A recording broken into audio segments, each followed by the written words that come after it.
Praise the Lord. இந்த March மாதத்தில் 5ஆம் தேதி ஆகிய இந்த புதன்கிழமையின் காலை வேளையில் தேவ சமூகத்தில் வந்திருக்கிற ஒவ்வொருவரையும் கர்த்தர் தாமே ஆசீர்வதிப்பாராக. இந்த நாளிலும் நம்ம தியானிக்கிற தேவனுடைய வார்த்தை நம்முடைய பரிசுத்த வேதாகமத்தில் கொலோசியருக்கு எழுதின நிருபத்திலே 1வது அதிகாரம் 13-14 வசனங்கள். The book of Colossians chapter 1 verses 13 and 14. இருளின் அதிகாரத்தினின்று நம்மை விடுதலையாக்கி தமது அன்பின் குமாரனுடைய ராஜ்யத்திற்கு உட்படுத்தினவருமாயிருக்கிற பிதாவை ஸ்தோத்தரிக்கிறோம். குமாரனாகிய அவருக்குள் அவருடைய இரத்தத்தினாலே பாவ மன்னிப்பாகிய மீட்பு நமக்கு உண்டாயிருக்கிறது. அல்லேலூயா. கர்த்தருடைய அருமையான இந்த வசனத்துக்காய் கர்த்தரை ஸ்தோத்தரிக்கலாமா? ஏசு கிறிஸ்துவனுடைய இரத்தத்தினால நமக்கு மீட்பு உண்டாயிருக்கிறது. நம்முடைய மீட்பர் யார்? நம்முடைய மீட்பர் ரிடீமர். ரிடீம் அப்படின்னா என்ன அர்த்தம்? ஒரு நகையை நீங்கள் அடகு வைக்கிறீங்க, அதை நீங்கள் மீட்கிறீங்க. அது அப்படிதான், மீட்கிறதுனா அதுதானே இல்லை அர்த்தம் இல்லையா? தமிழில் நம்ம ஒரு நகை ஒரு அவசரத்துக்கு போய் அடமானம் வைக்கிறோம், அடகு வைக்கிறோம், தேவைக்காக ஏதோ கொஞ்சம் பணம் கொடுக்குறாங்க, அந்த பணத்தை நம்ம திருப்பி செலுத்துகிறேன்னா அந்த நகை நம்மளை விட்டு போயிடுது. அப்படி தானே பிரியமானவர்களே? ஆனால் அந்த நகையை நம்ம மீட்கணும், எப்படியாவது அதை மீட்டு நான் எடுத்துடணும், அது எனக்கு சொந்தமானது அப்படின்னு சொல்லி நான் என்ன செய்கிறேன், அதற்குரிய பணத்தை கஷ்டப்பட்டு சேர்த்து அந்த கடைக்காரர்கிட்ட போய் நம்ம கொடுக்கும் பொழுது அதை நான் மீட்டு கொள்கிறேன். அது மாதிரி ஆண்டவர் நம்மளையெல்லாம் மீட்டு கொண்டார். அதே தான் மீட்பு அப்படின்னு சொல்லுகிறோம். நம்ம எல்லாம் கர்த்தருக்கு சொந்தமானவர்களாக இருந்தோம். ஆனால் பிசாசு என்ன செய்தான்? பாவத்தினால நம்மளையெல்லாம் அவனுடைய சொந்தமாக்கி கொண்டான். அப்போ இயேசு கிறிஸ்து நம்மளை மீட்டு எடுப்பதற்காக அவர் தன்னுடைய சொந்த இரத்தத்தை சிந்தி நம்மை மீட்டார். ஹல்லேலூயா. நம்ம எப்படி ஒரு நகையை அடமானம் வச்ச ஒரு நகையை நம்ம மீட்கிறதுக்கு அவ்வளோ பொருள் கொடுக்குறோமோ, அவ்வளோ பணம் கொடுக்குறோமோ, அன்றைக்கி இயேசு கொடுத்தது பணம் இல்லை, அவருடைய இரத்தத்தையே கொடுத்தார், தன் ஜீவனையே கொடுத்து நம்மளை எல்லாம் மீட்டெடுத்திருக்கிறார். ஹல்லேலூயா. அப்படிப்பட்ட ஒரு மீட்பு தான் நமக்கு உண்டாயிருக்கிறது. அதே தான் மீட்பு, ரட்சிப்பு என்று சொல்லுகிறோம். நம்ம ஒரு காலத்தில் இருளின் அதிகாரத்தில் இருந்தோம் பிரியமானவர்களே.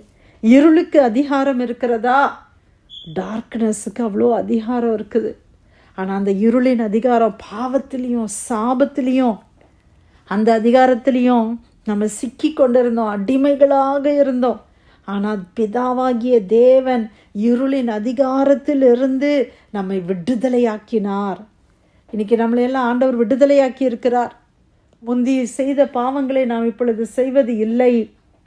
இருளின் அதிகாரத்தில் இருந்த நம்மை விடுதலையாக்கி தமது அன்பின் குமாரனுடைய ராஜ்யத்துக்கு உட்படுத்தினவராகிய பிதாவை ஸ்தோத்திரிக்கிறோம். நம்முடைய பிதா, நம்முடைய அப்பா எப்படிப்பட்டவர்? இருளின் அதிகாரத்தில் இருந்த நம்மளையெல்லாம் விடுதலை பண்ணி தம்முடைய சொந்த குமாரனாகிய இயேசு கிறிஸ்துவனுடைய ராஜ்யத்திற்கு நம்மளை உட்படுத்தினார். அந்த ராஜ்யம் ஒரு வெளிச்சத்தின் ராஜ்யம், kingdom of lights, a kingdom of love. அந்த ராஜ்யம் அது அன்பின் ராஜ்யம், அது ஒரு வெளிச்சத்தின் ராஜ்யம். அந்த இயேசுவினுடைய ராஜ்யத்துக்குள்ள பிதா நம்மளை கொண்டு வந்ததற்காய் பிதாவுக்கு ஸ்தோத்திரம். குமாரனாகிய அவருக்குள்ள, இயேசு கிறிஸ்துவுக்குள் அவருடைய இரத்தத்தினாலே பாவ மன்னிப்பாகிய மீட்பு நமக்கு உண்டாயிருக்கிறது. இயேசு கிறிஸ்துவினாலே, அவருடைய இரத்தத்தினால பாவத்துக்கு ஒரு மன்னிப்பு நமக்கு உண்டாயிருக்கிறது. இந்த பாவத்தை யாரால மன்னிக்க முடியும்? யோசித்து பாருங்க. நம்ம செய்கிற பாவத்தை யார் மன்னித்து அதுக்கு ஒரு பிராயச்சித்தம் செய்ய முடியும்? பழைய ஏற்பாட்டு புஸ்தகத்தில் நம்ம வாசிக்கிறோம், ரத்தம் சிந்துதல் இல்லாமல் பாவத்துக்கு பிராயச்சித்தமே கிடையாது, மன்னிப்பே கிடையாது. ஒரு பாவம் பண்ணிட்டோம்னா அந்த பாவத்துக்கு மன்னிப்பு எப்படி தான் உண்டாகுது? பணத்தை கொடுத்து பாவத்தை மூட முடியாது. அதுக்கு ஒரு ரத்தம் சிந்தப்பட வேண்டியது அவசியம். அதனால தான் அந்த நாட்களில் மிருகங்கள், பறவைகள் அவருடைய ரத்தம் சிந்தப்பட்டது. ஆனால் மனிதர்கள் அதை தொடர்ந்து அவங்க செய்துக்கிட்டே இருந்தனால ஆண்டவர் என்ன செய்தார்? தன்னுடைய சொந்த குமாரனாகிய இயேசுவை இந்த பூமியில் அனுப்பி இயேசுனுடைய இரத்தத்தினால நம்முடைய பாவத்துக்கு ஒரு மன்னிப்பு உண்டாயிருக்கிறது. இன்றைக்கி நம்ம பாவத்தை நீக்குவதற்காக கங்கை நதியோ இல்லை ஏதோ ஒரு நதியில் போய் நான் ஸ்நானம் பண்ணணும், இல்லை என்னையே நான் வருத்தி கொள்ளணும் அப்படின்னு அவசியம் இல்லை. இயேசு எனக்காக எல்லாவற்றையும் சுமந்துட்டாரு. நான் இயேசுவின் மேலே நம்பிக்கை வைத்தால் போதும், நான் இயேசுவை விசுவாசித்தால் போதும். என் பாவத்துக்காக இயேசு மரித்தார். என் பாவத்தை எல்லாம் இயேசு தன் மேலே சுமந்து கொண்டு எனக்கு வருகிற ஆக்கினை, எனக்கு வருகிற தண்டனையை இயேசு தன் மேலே எடுத்துக்கொண்டார். ஆண்டவரே அப்படின்னு சொல்லி நான் விசுவாசிக்கிறேன் இல்லையா, அதில் தான் எனக்கு அந்த பாவ மன்னிப்பு உண்டாகுது. நான் எதுவுமே செய்ய வேண்டாம் பிரியமா, நம்ம ஒன்றுமே செய்ய வேண்டாம். நம்ம இயேசுவை விசுவாசித்தா நமக்கு பாவ மன்னிப்பு. எவ்வளோ ஈஸியாக சுலபமாக ஆண்டவர் நம்மளுக்கு மாற்றி இருக்கிறாரு. இன்றைக்கி நீங்கள் உங்களையே நீங்கள் வருத்தி கொள்ள வேண்டிய அவசியம் இல்லை. நீங்கள் எல்லாரையும் விட்டுட்டு எங்கேயோ போய் தனியாக இருக்கணும், சன்னியாசி மாதிரி நான் இருந்தால் தான் அப்படியும் இல்லை. இயேசுவை நான் விசுவாசித்தா என் பாவத்துக்காக தான் இயேசு மரிச்சாங்க. அவர் பிதாவினுடைய செல்ல குமாரனாய், ஒரே பேரான குமாரனாய் இருந்தவர் என்னுடைய பாவத்துக்காக இந்த பூமியில் வந்து அவர் வாழ்ந்து, இந்த சேம் ஜனங்கள், எந்த ஜனங்களை அவர் உண்டாக்குனாரோ அதே ஜனங்களால் அடிபட்டு அவர் மரித்து 3வது நாளிலே உயிரோடு எழும்பியிருக்கிறார். அவருடைய இரத்தத்தினால எனக்கு பாவ மன்னிப்பு உண்டாயிருக்கிறது. அந்த இரத்தம் தான் என்னை மீட்டு எடுத்திருக்கிறது. அதுதான் ரட்சிப்பு. இதை தான் நம்ம சால்வேஷன், ரிடம்ஷன் அப்படின்னு நம்ம சொல்லுகிறோம். இன்னைக்கு நம்ம எல்லாரையும் இயேசு மீட்டு எடுத்திருக்கிறார்.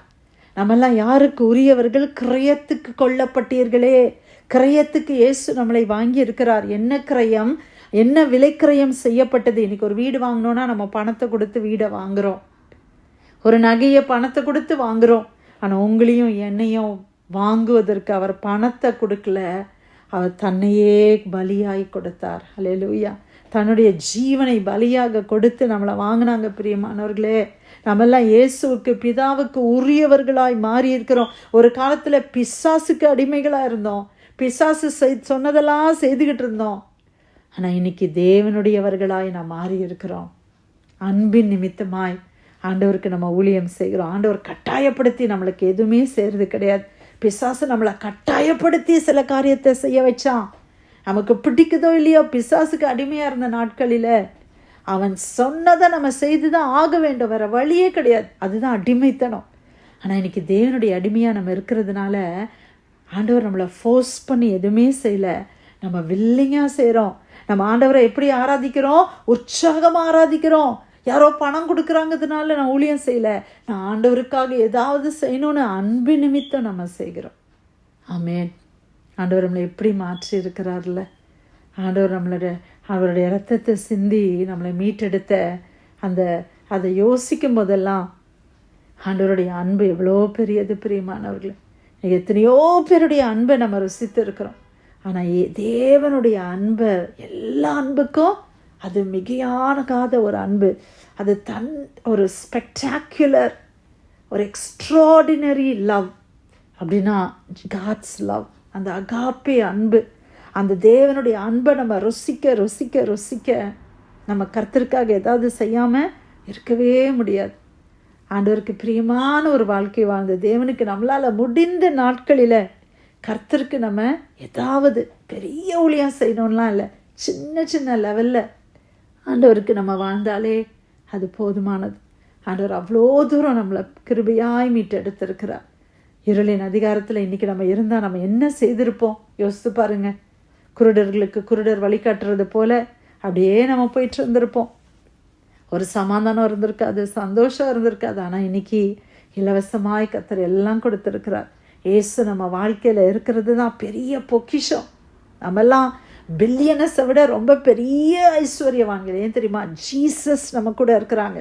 அப்படியே பாவங்கள் மன்னிக்கப்பட்ட நிச்சயம் நமக்கு இருக்குது. இன்னைக்கு நான் மரித்தாலும் நான் பரலோகத்தில் இருப்பேன்ற நிச்சயம் நமக்கு இருக்குது. ஏன்னா இயேசுவின் ரத்தத்தினால கழுவப்பட்ட நீதிமான்களாய் நம்மை கர்த்தர் மாற்றி இருக்கிறார். தேவன் கொடுத்த மீட்பு எவ்வளவு பெரியது. ஆண்டவருடைய மீட்பராய் மாறிவிட்டார், அவருடைய இரட்சகராய் மாறி இருக்கிறார்.